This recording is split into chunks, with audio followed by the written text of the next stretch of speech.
Futur entier, salut à toi et bienvenue dans cette toute nouvelle vidéo. Encore une fois, j'ai le plaisir de te retrouver à Tulum, au Mexique.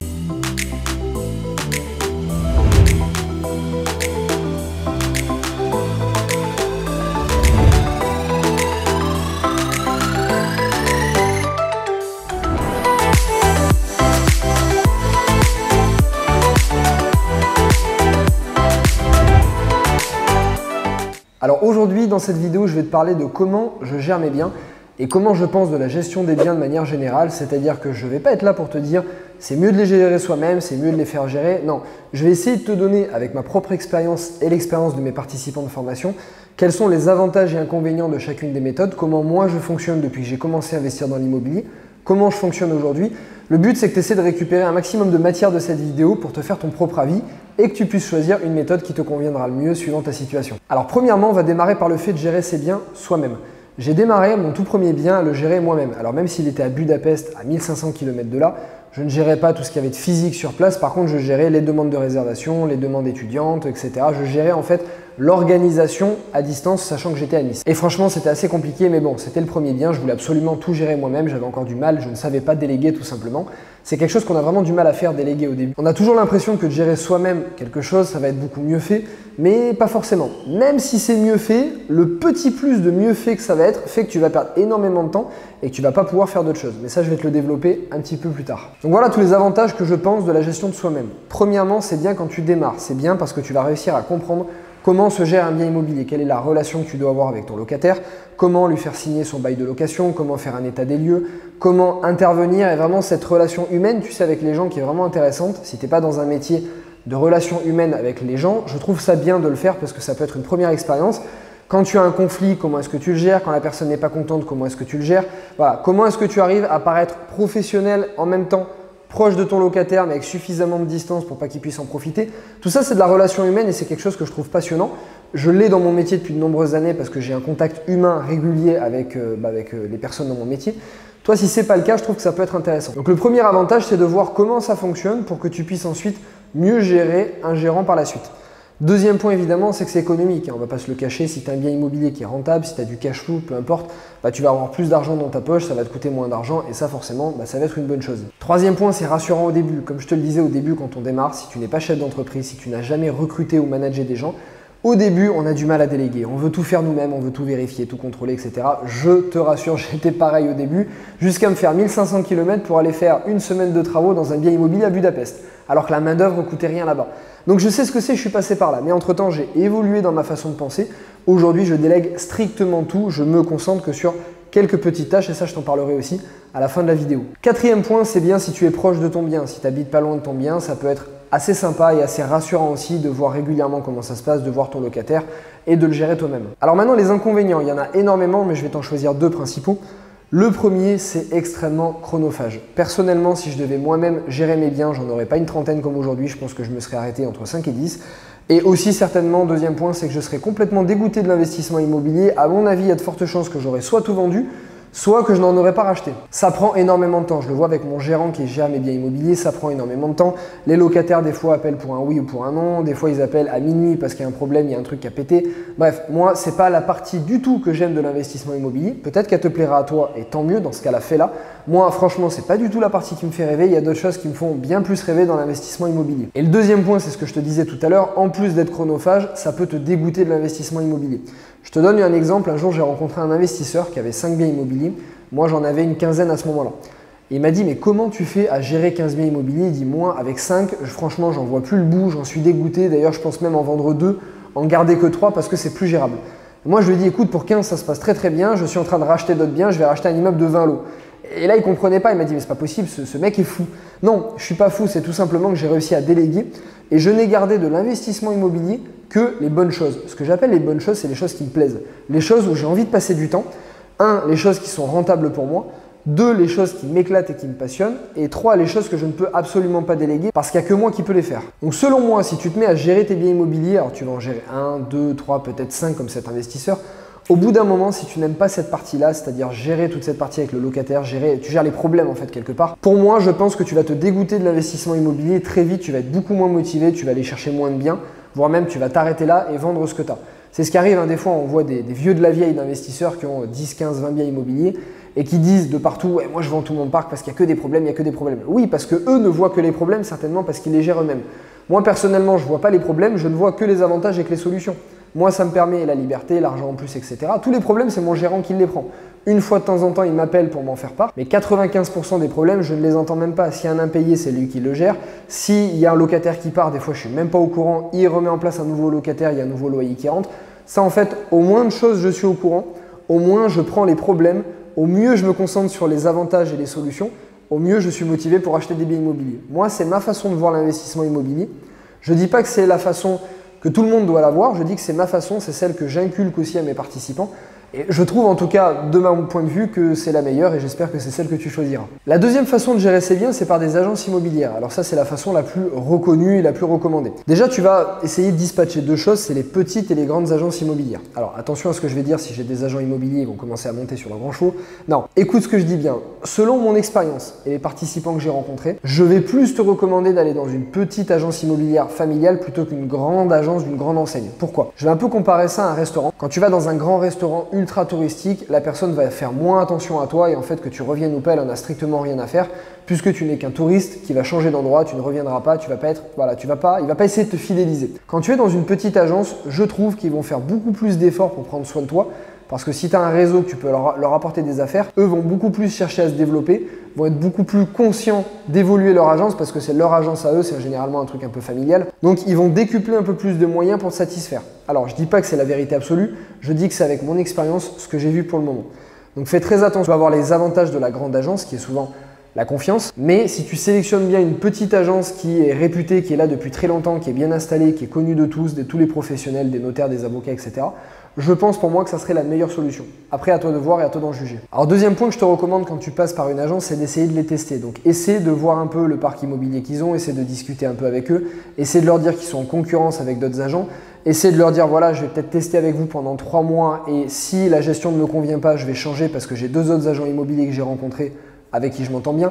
Voilà, essaie de les mettre en concurrence, essaie de les tester un petit peu au début. Troisième point, et ça marche à tous les coups, mets en avant le réseau dans lequel tu fais partie. Alors je ne sais pas si aujourd'hui tu es soit participant de mes formations, soit si aujourd'hui tu fais partie d'un réseau d'investisseurs. Moi je sais que soit moi-même, soit des participants de formation, à chaque fois qu'ils rencontrent un nouveau professionnel, ça marche pour les agents immobiliers mais ça marche de partout pareil. Ils mettent en avant qu'ils font partie d'un groupe d'investisseurs maintenant de plus de 5000 participants en France et donc ils leur disent voilà, moi je cherche des biens immobiliers, je cherche des professionnels compétents dans cette ville, dans cette région, dans ce quartier. En gros, si ça fonctionne bien avec vous, je vais vous recommander à mon réseau et on est des dizaines à vouloir investir au même endroit. Si la personne, elle n'est pas trop bête, si la personne, elle a envie de perdurer, elle a envie de faire du business, forcément, elle va pas essayer de t'avoir. Même si au début, elle n'était pas forcément honnête et que peut-être elle avait réfléchi à essayer de t'avoir, si elle est un minimum maligne, elle va pas essayer de t'avoir sur ce coup-là. Donc ça, c'est quelque chose que je fais systématiquement et que font aussi mes participants de formation, donc c'est quelque chose que je te recommande. Le but, en fait, c'est de mettre le maximum d'arguments en avant pour que l'agent immobilier n'ait pas envie de mal gérer ton bien et n'ait pas envie d'essayer de t'avoir. Ce que tu peux lui dire, c'est, encore une fois, si tu fais partie du réseau ou si tu ne fais pas partie, tu peux dire pour toi-même, voilà, le but de ce bien immobilier, c'est de le vendre peut-être dans 2 ans, j'ai envie d'en racheter d'autres, j'ai envie d'en revendre, je vais faire du marchand de biens, je vais faire plusieurs opérations. Donc c'est très simple, aujourd'hui, je cherche à connaître des professionnels compétents dans le quartier ou dans la ville. Vous m'avez l'air compétent, vous avez l'air très sympathique, j'ai envie de travailler avec vous. Je vous mets en gestion mon bien immobilier et je teste. Si ça se passe bien avec vous, je ne veux passer que par vous pour les achats, pour les ventes, etc. Fais-lui montrer, fais-lui espérer qu'il va y avoir du business par la suite. Encore une fois, si cette personne elle est maligne et qu'elle a envie de perdurer dans le temps, elle ne va pas essayer de t'avoir et il y a de fortes chances que tu maximises la gestion de ton bien immobilier et que tu maximises la bonne qualité de la gestion du bien. Et troisième point, faire gérer tes biens par un indépendant. Alors ça, c'est la solution que j'ai choisie à tous les coups. Je te dis pas que c'est la mieux dans tous les cas, je te dis pourquoi je l'ai choisi, quels sont les inconvénients. Moi, je l'ai choisi plus par opportunité, mais voilà, toi, ce sera à toi de voir, mais en tout cas, moi, j'aime particulièrement cette méthode. Donc, qu'est-ce que je fais à chaque fois? Je choisis une personne de confiance, soit un ami, soit une connaissance, soit l'ami d'un ami, soit quelqu'un qui gère ses biens soi-même. C'est le cas, par exemple, j'ai un gérant qui gère une trentaine de mes biens immobiliers dans une seule ville. Lui, à la base, il n'est pas agent immobilier, il est investisseur immobilier. C'est-à-dire que lui, il gère ses propres biens. Il en avait une 50aine avec lui et son associé. Donc, son métier, c'est toute la journée de gérer ses propres biens, de gérer les travaux. Il a toutes ses équipes d'artisans. Il connaît tout le monde, en fait, dans la ville. Donc, qu'il gère les miens ou qu'il en gère un peu plus, ça ne change pas grand-chose.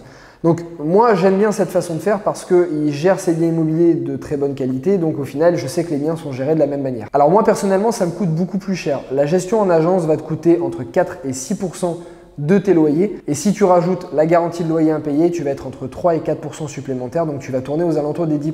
Moi, cette personne, donc ce gérant, je le paye 10% de mes loyers sans la garantie de loyer impayé. Donc c'est beaucoup plus cher qu'une agence.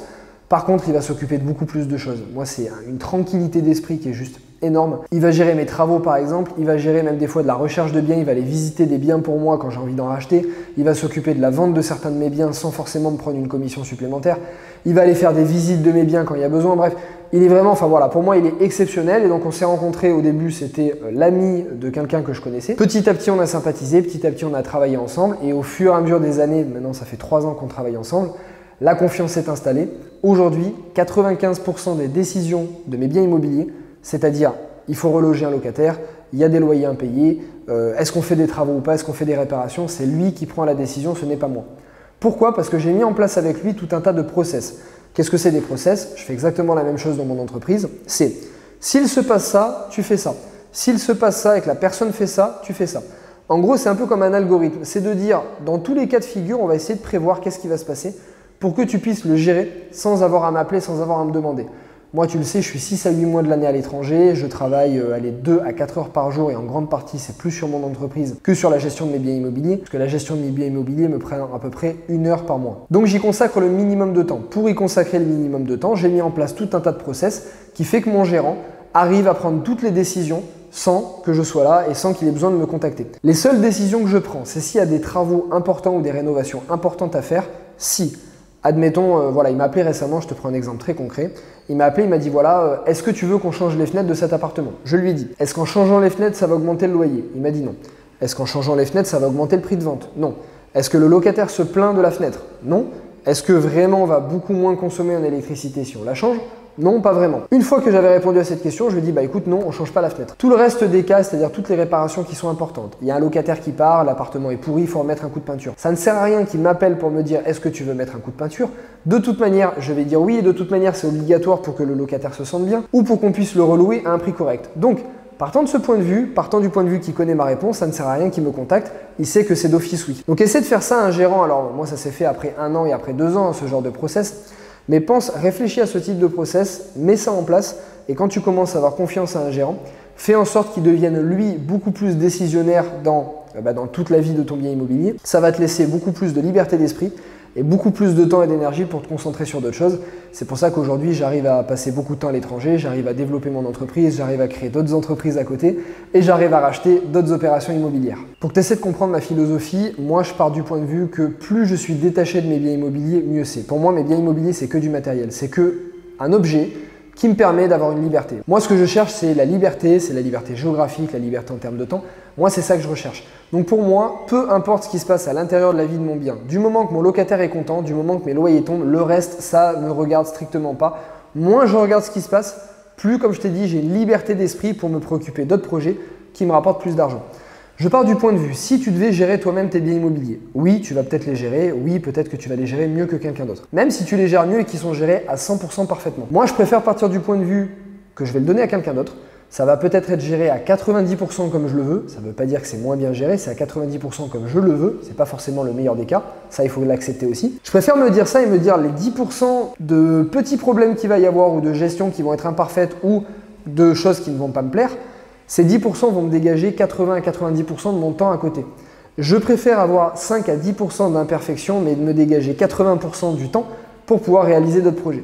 Voilà, moi c'est comme ça que je fonctionne pour tout et c'est comme ça, comme je t'ai dit, que j'arrive à développer énormément d'autres projets. Aussi, ce qu'il y a, c'est qu'en gérant le bien immobilier, en le faisant gérer par quelqu'un d'autre, je vais le payer, il va me faire une facture, je vais le déduire de mes revenus locatifs imposables, donc ça va me coûter beaucoup moins cher. Si ça doit me coûter 10% de mes loyers, au final, déduit de mes impôts, ça va peut-être me coûter entre 3, 4 et peut-être 6 à 7% de mes loyers. Donc au final, ça me coûte beaucoup moins cher que prévu. Donc voilà, tu le vois, pour moi, il y a énormément d'avantages à faire gérer ses biens, mais encore une fois, ça dépend de ta situation, ça dépend de quel état d'esprit tu es, où tu en es en termes entrepreneurial et en termes d'investisseur. Si au début tu démarres et que tu as peur de les faire gérer, que tu as envie de le faire toi-même, ça ne sert à rien de ne pas dormir la nuit. Fais-les gérer toi-même, enfin gère-les toi-même, ça sera beaucoup plus facile pour toi. et ça te donnera envie d'investir ensuite. Par contre, dès que tu commences à évoluer, réfléchis bien à cette vidéo, ça te donnera plein d'autres idées. Donc voilà, futur rentier, j'espère que cette vidéo t'a plu.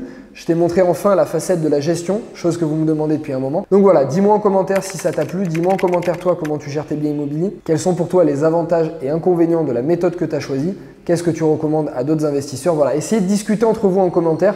Le but, c'est qu'il n'y ait pas que moi qui vous donne des conseils, c'est que vous avez énormément d'expérience à faire partager. Partagez-les en commentaire pour en faire profiter tout le monde. Comme d'habitude, tu sais ce que je vais te dire, mets un like sur cette vidéo. Moi, ça me motive à chaque fois à t'en faire d'autres, à te trouver d'autres sujets et ça va surtout mettre en avant cette vidéo.